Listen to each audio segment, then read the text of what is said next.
asalaamualeykum mbokk yeeg xarit yi maa ngi leen di nuyu di leen ziar fas yéene indil leen seen éphéméride du bés bi tey di talaata 30 juin 2024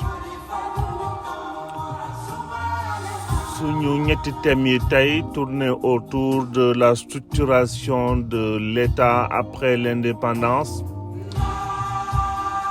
dikkaat ci ay jaar-jaaru Gambie on parle de opération Fodé Kaba ba ñëw di wax ci suñu ay élections législatives nar ci aussi rendre hommage kii di Ben Bass. Souvent on parle de Senghor disant qu'il nous a bâti un État. Effectivement sunu 30 juillet bi 1964 lañ koy commencé ci organisation militaire du corps des sapeurs-pompiers. Quelques années plus tard, en 6 ans, de 30 juin 1971, pareil, création direction de l'administration pénitentiaire. Nous, 81, là, on parle de opération Fodé Kaba, xam ni moo nekkoon un test de virilité entre guillemets pour kii di Abdou Diouf. Ba ñu dellu si waat ci sunu ay jaar-jaaru élection balaay élection yi tamit wala entre autres en 2013 ñu rendre ci hommage kii di Ben Bass Diagne di Ibrahima Diagne Ben Bass bi fi wàññeeku woon à l'âge de 75 ans ñu rendre ko hommage parce que ku jara rendre hommage de tamit ginnaaw bi mu fi wàññeeku en 2013 dikk aussi ci sunu ay jaar-jaaru élection législative 2012 Macky Sall door yegsi ba 2017 ba muy renouveler Assemblée nationale. Donc ñu nar a articuler tey sunu éphéméride yi ci lu toll ci juróom benni dossier. Donc ñu ñëw ci 1964 Senghor mi ngi doxal. Commencé na déjà depuis 1960 ginnaaw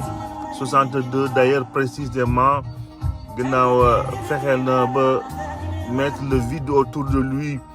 concernant Mamadou Dia. 2 ans plus tard moo ngi bâtir état sa vision sa politique bi nga koy déployer ci sunu réew noonu le 30 juin 1964 ñu mettre en place une organisation plutôt militaire du corps national des sapeurs-pompiers bi nga xam ni ñoo ngi ko créé woon le 6 juin 1962 diggante bi nag entre 52 ak 60 on parlait plutôt de centre polyvalent d'intervention yi nga xam ni ñoo ngi ko créé woon Thiès, Saint-Louis, Kaolack ak plutôt des équipes d'intervention yi nga xam ni ñoo ngi ko leen mettre sous pied foofu di Diourbel, Ziguinchor ak Louga. Donc premier sapeur-pompier ci Sénégal ñoo ngi ko créé woon en 1827. ñu jógee ci sapeur-pompier ñu ñëw forcément ci sunu création ci sunu administration pénitentiaire en 1971. ñu ñëw rattaché ko ci ministère de l'Intérieur. Auparavant c'était géré par les GRS des gardes républicaines ñu mujj woon leen dissoudre en 1969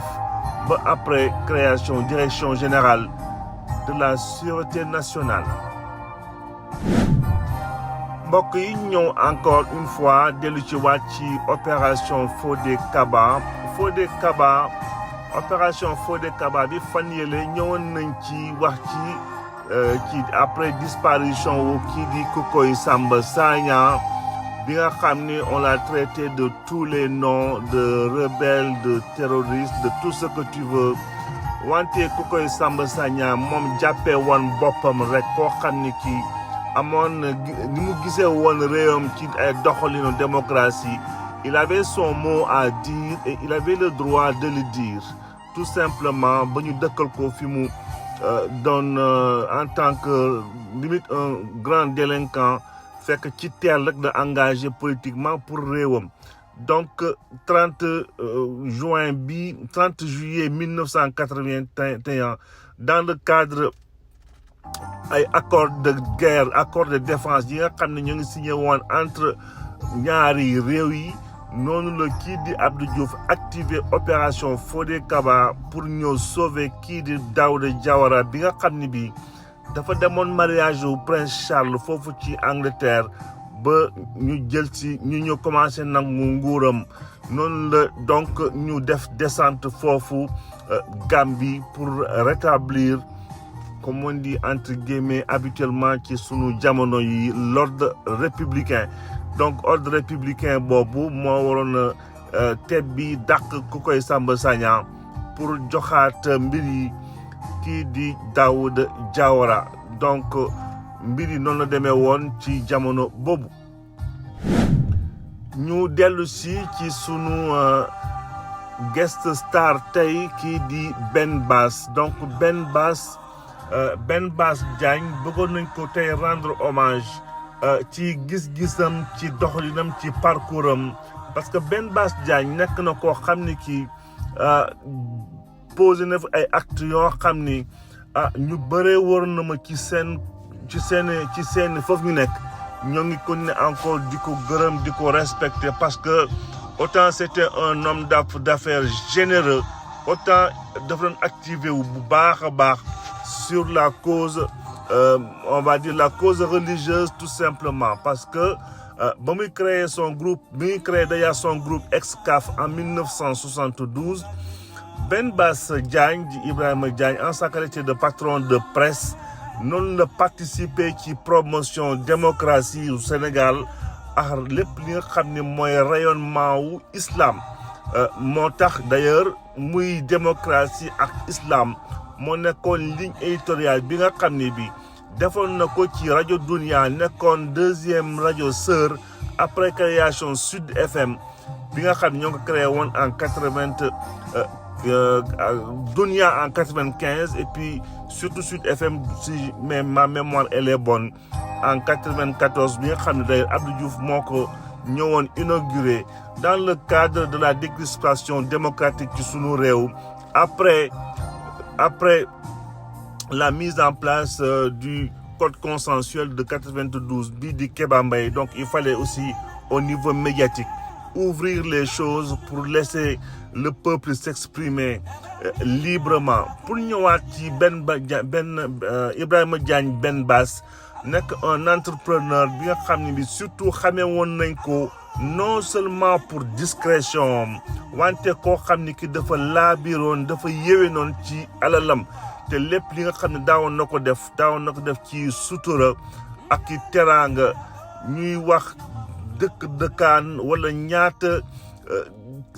jàkkal la tabax ci sunu réew ci loo xam ne kenn yëgu ko non seulement yemul woon ci tabax ay jàkk wante tamit